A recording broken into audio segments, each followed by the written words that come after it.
relationship with one another. So do you think, I assume you are indicating that it's possible to interpret certain texts in the... Nah, jadi ini orang Yahudinya nanya ke Pak Yahya Khalil Saquf. Jadi Anda mengatakan bahwa melakukan interpretasi ulang terhadap teks Al-Quran dan hadis. Nah, dia bilang begitu. Apakah ini mungkin untuk dilakukan? It's not just... Bukan hanya mungkin, kata Pak Yahya Saquf, tapi sesuatu yang harus dilakukan. Yang jelas Pak Yahya Saquf dalam video ini menginginkan adanya perubahan terhadap Al-Quran, entah itu secara ayat ataupun secara tafsirnya, demi membangun hubungan baik antara umat Islam dengan Yahudi, katanya.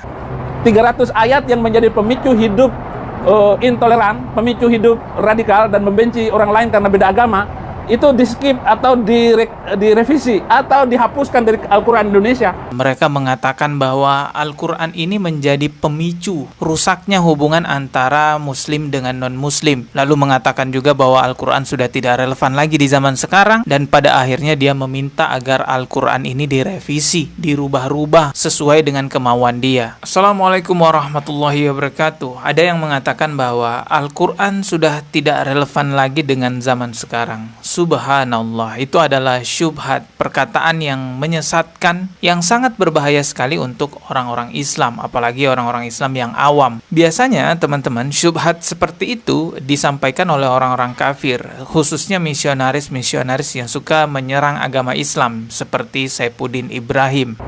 300 ayat yang menjadi pemicu hidup intoleran, pemicu hidup radikal dan membenci orang lain karena beda agama, itu di-skip atau direvisi atau dihapuskan dari Al-Quran Indonesia. Ya, ini sempat viral ya teman-teman. Saifuddin Ibrahim laknatullah, dia meminta Al-Quran Indonesia itu 300 ayat direvisi atau bahkan dihapus. Tidak hanya Saifuddin Ibrahim, juga sempat viral salah seorang non-muslim yang bernama Elia Miron. Ini dengan tegas juga mengatakan di sosial media, meminta kepada Menteri Agama agar mereformasi Al-Quran. Ketika saya mengunjungi situs Quran Kementerian Agama Republik Indonesia dan tafsirnya, secara khusus pada surah Al-A'raf 157, saya menemukan ayat-ayat Injil yang diambil sedemikian rupa untuk mendukung asumsi teologis berkaitan dengan nubuatan kedatangan Nabi Muhammad.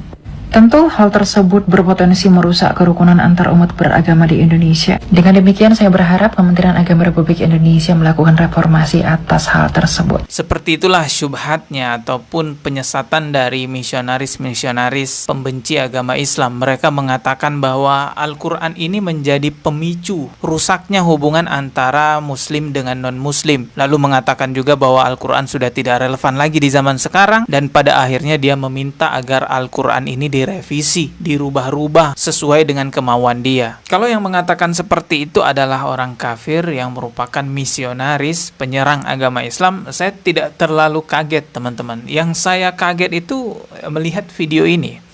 Dengan jelas terlihat Pak Yahya Saquf, mohon maaf sekali, percakapannya dengan orang Yahudi seolah-olah ini mirip seperti keinginan Saifuddin Ibrahim dan keinginannya Elia Miron yang merupakan misionaris, ingin merubah-rubah Al-Quran, baik itu dari sisi tafsirnya ataupun dari ayatnya.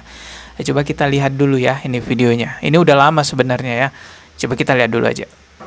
In our current context of reality, people of religion, including Islam and Judaism, need to find a new way of first functioning the religion into the real life, and second, find a new moral interpretation on religion that will guide people from different religion to have more harmonious relationship with one another.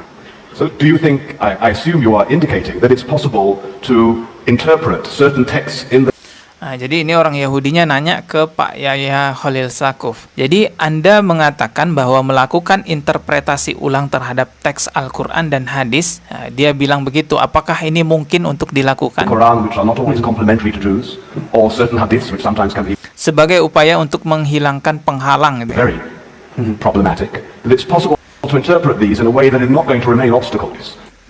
Nih, dia nanya, apakah ini sesuatu yang mungkin untuk dilakukan gitu ya? To the relationship between Muslims and Jews. It's not just...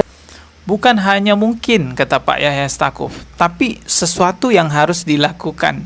Jadi merubah interpretasi ataupun memunculkan interpretasi baru di dalam Al-Quran ini bukan hanya mungkin dilakukan, tetapi sesuatu yang harus dilakukan untuk menjaga atau untuk menumbuhkan hubungan baik antara agama Yahudi dengan agama Islam gitu. Possible, but it is a must. See, because every verse of Quran was revealed in connection with a certain particular context of reality at the time. And also, the Prophet Muhammad, peace be upon him, when he said something, he said it in relation with the current, with a particular happening at the time. So the Quran and the Hadith are both basically a historical document that contains the guidance of morality in responding to particular situation. When the reality changes, then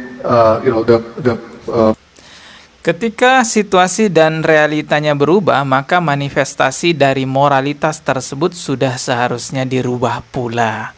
Jadi kalau situasi zamannya sudah berubah, maka manifestasi Al-Qur'annya itu harus dirubah juga. Yang jelas Pak Yahya Stakuf dalam video ini menginginkan adanya perubahan terhadap Al-Qur'an, entah itu secara ayat ataupun secara tafsirnya, demi membangun hubungan baik antara umat Islam dengan Yahudi katanya.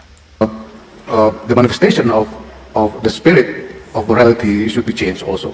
Dan seolah-olah percakapan Pak Yahya Stakuf di dalam video ini bersama orang Yahudi tadi mengatakan bahwa Al-Quran dan hadis sudah tidak relevan lagi dengan zaman sekarang gitu ya, sehingga dibutuhkan ada perubahan-perubahan manifestasinya, terutama dalam rangka untuk memperbaiki hubungan antara Yahudi dengan Islam. Ya kalau orang Yahudi mau baik-baik saja dengan umat Islam zaman sekarang, caranya ya nggak usah menjajah orang Islam, nggak usah menjajah umat Islam Palestina. Nih kita kan marah dengan orang Yahudi di zaman sekarang kan karena mereka menjajah umat Islam. Kalau mereka nggak menjajah umat Islam, masalah hubungan agama, lakum dinukum waliyadin, untukmu agamamu, untukku agamaku. Di Al-Quran itu jelas masalah urusan agama itu dipisahkan. Untukmu agamamu, untukku agamaku. Mau apapun zamannya. Nggak bisa kita beranggapan, wah ini kan sekarang udah zaman modern nih ya, maka Al-Qurannya harus dirubah nih. Hilangkan ayat-ayat yang menyindir keburukan-keburukan Yahudi ya, nggak bisa begitu.